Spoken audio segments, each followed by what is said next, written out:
Welcome to the Military OneSource podcast. Military OneSource is an official program of the Defense Department with tools, information, and resources to help families navigate all aspects of military life. For more information, visit militaryonesource.mil. Welcome to the podcast. I'm Bruce Moody. My guest today is Tomeshia Barnes. Tomeshia leads the Department of Defense's Office of Special Needs, and she's a colleague, and she's back on the podcast. So, Tomeshia, welcome, and it's good to have you with us. Thank you, Bruce. So, what we're going to talk about today is a survey that we did in 2022, and we have the results, and we're kind of going through them, and we're figuring out the next steps. The survey was for the Exceptional Family Member Program. Just before we get too far along, Tomeshia, why don't you just give us a quick overview of the Exceptional Family Member Program? The Exceptional Family Member Program, commonly referred to as the EFMP, is a program comprised of three components. The three components are identification and enrollment, assignment coordination, and family support. Identification and enrollment is the point of entry into the EFMP. And that is when a family member is identified as having a special medical or educational need. Medical services will coordinate that documentation of those needs, and the family is enrolled in the EFMP. The second component is assignment coordination, and that is really coordinating assignments for families enrolled in the program to ensure that they have the resources to address those specific needs. And then we have family support, which is the most visible component of the program. And it consists of helping families access and navigate the services, support, and resources available to them within their community. So that's the Exceptional Family Member Program, as you said, commonly referred to as EFMP.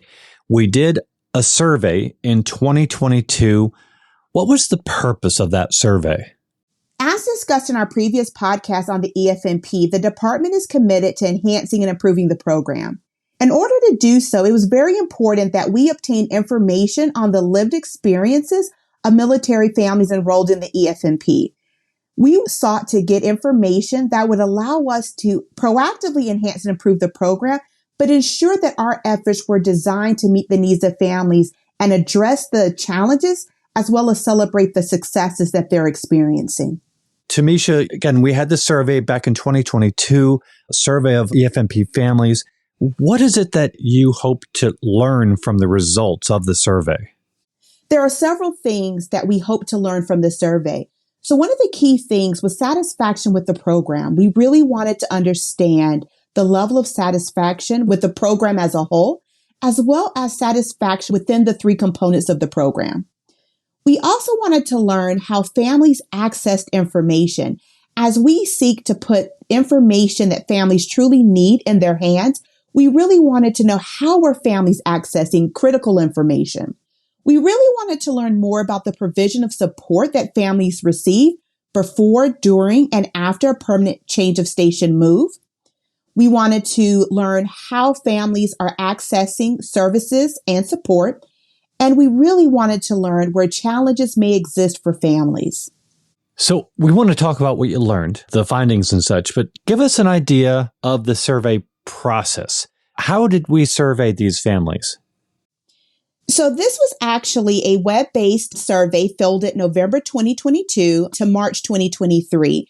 And it actually was a census survey in which all service members with a dependent enrolled in the EFMP received an email with information on accessing this survey. And we also included access information on Military OneSource as well. When we looked at this survey, it was designed to include the topics of eligibility. Of course, we also obtained background information, definitely satisfaction, information about enrollment, family support services, assignment coordination. And we also really wanted to talk about things that happened or aspects that impacted families before, during, and after their most recent PCS moves. And then importantly, we looked at use of programs and services that weren't necessarily components of the EFMP, but services and programs that families enrolled in our program would need access to. And a key area that we also looked at within this survey was retention as well. Okay, so that's how you did the survey. let's talk about the findings. What did you learn and maybe provide some highlights? So what we actually learned within this survey, a couple of key highlights, and we definitely encourage listeners to go on Military OneSource and see the entire survey results. But a couple of things that I really like to highlight for this conversation is that one of the key questions that we really asked is, in the past 12 months, how satisfied have you been overall with the EFMP? And from that question, we learned that overall 43% of respondents reported satisfaction with the EFMP, while 25% indicated neither satisfaction nor dissatisfaction, and 33% indicated dissatisfaction. Another key question that we really looked at is that retention piece. And so we really wanted to know the impact of EFMP enrollment on a service member's decision to stay on active duty. And for that question, 49% of respondents indicated EFMP enrollment will not have an impact on their decision to stay on active duty, while 25% indicated a positive impact and 26% indicated a negative impact. And another key finding that was of interest to us is we really wanted to know how often is a service member PCSing without their family due to their dependents' needs. And within the survey, we learned that 78% of respondents indicated they never had to PCS and or move without their family due to their dependents' needs, while 20% indicated needing to move without their family due to their dependents' needs 1 to 2 times, and 1% indicated 3 to 5 times. Can you explain to us how the Office of Special Needs plans to use the findings from this survey? So with these findings, there's really 3 key things that we definitely strive to do with the findings. One, as we look at the survey results, one of the things that it shows us is that there are areas of improvements and critical things that we as a policy office can do to strengthen the services and support provided to military families. So as we look comprehensively at the survey results, we're utilizing the data to identify areas in which further standardization, and we can also leverage data to improve and enhance the experience of military families. And we really strive to further enhance that warm handoff process, but really ensure that the needs of families are being met as they're relocating and that adequate support is in place to assist them through before, during, and after their PCS move. So that's one component of how we're utilizing the survey results. A second component is we did identify the need. We really want to improve the feedback that we're receiving from families. And in order to do that, we're looking at developing and implementing future outreach methods to obtain direct feedback from families after they experience a component of the EFMP. And our hope is to design and get approval for a tool that enables us to get that real-time data from families. So instead of measuring what happens maybe a year later or 2 years later, as soon as they experience a component of the program, we're able to get their immediate feedback. And so that's one of the other areas that we are utilizing this data to inform. And a second piece really dives into how we collect programmatic data to identify gaps and strengths across the department. And from the data that we received from families from the survey, we really are seeking to further enhance our data collection method that enables us to really have more granular data on the components of the EFMP, but at that installation level. And so as we look at the satisfaction, we look at the availability of services, we look at how their needs are being met when they're PCSing. We also sought to obtain additional data points through our data collection reporting process that enables us to really find information at a more granular level of what's happening at the installation level for families. We look forward to talking a little bit more about that in a future edition, if possible, Bruce. All right, we will absolutely do that.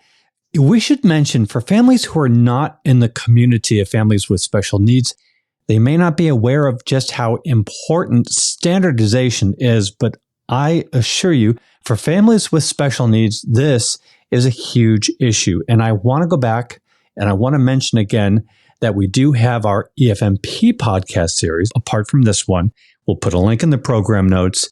In there, we have a whole series of episodes. Tomeshia and I, we break down this EFMP policy that addresses standardization across the services, really encourage you to either have a listen or to share it with somebody who would benefit from that. And Tomeshia, I want to talk to you about surveys in general.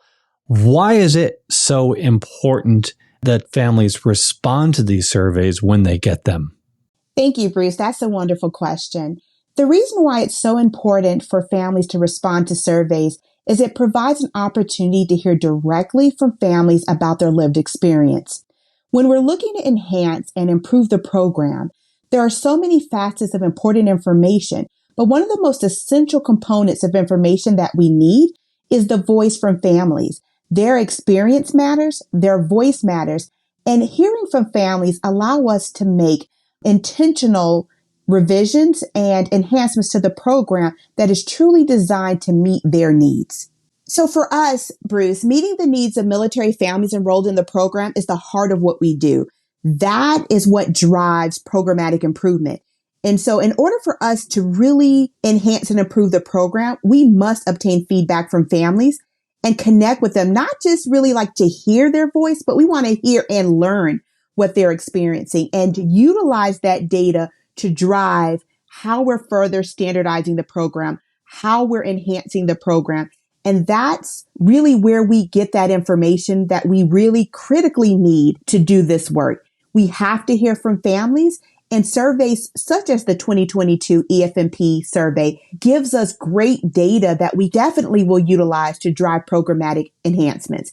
That's why we're here. And so hearing from our families helps drive what we need to do as an agency and as a department. I think it's really important to reiterate this. People see a lot of surveys and they wonder if it's even worth it, and it absolutely is. People like Tomeshia are on the receiving end of people's contributions to these surveys. So we really encourage people to be a part of these surveys when they come their way. Maybe in wrapping up, I just want to ask you to share whatever you would like about the program or the survey or something that we haven't yet addressed. So one of the things I really want to emphasize in this conversation that it is very important to the department that we hear from families, and we encourage families to participate in any future survey or effort to hear from them and collect data from them on their lived experience with the EFMP, because that information truly will drive the policy changes as well as further standardization efforts. And we also want to emphasize that if a family or individual missed the opportunity to provide feedback on this survey, they can always provide feedback on Military OneSource, and we encourage families to communicate with us. We want to hear from them. We want to hear their experience. We want to listen to them and learn from them and use that data to drive our actions. So the most important piece is we want to hear from families and take action based off their experience. Tomeshia, thank you so much for joining us today. Thank you for talking about the survey. It's such an important issue.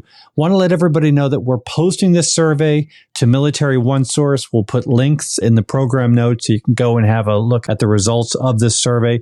Tomeshia, it's always great to have you on the podcast. Thank you for having us, Bruce, and allowing us to talk about all things EFMP. Absolutely. And we'll do this again soon.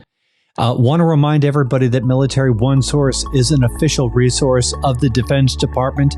We always value hearing from you, so you can click on the program notes, send us a question, a comment, maybe an idea for a future episode, and be sure to subscribe to this podcast wherever you listen to your podcasts, because we cover a wide range of topics to help military families navigate military life. I'm Bruce Moody. Thank you for joining us. Take care. Bye-bye.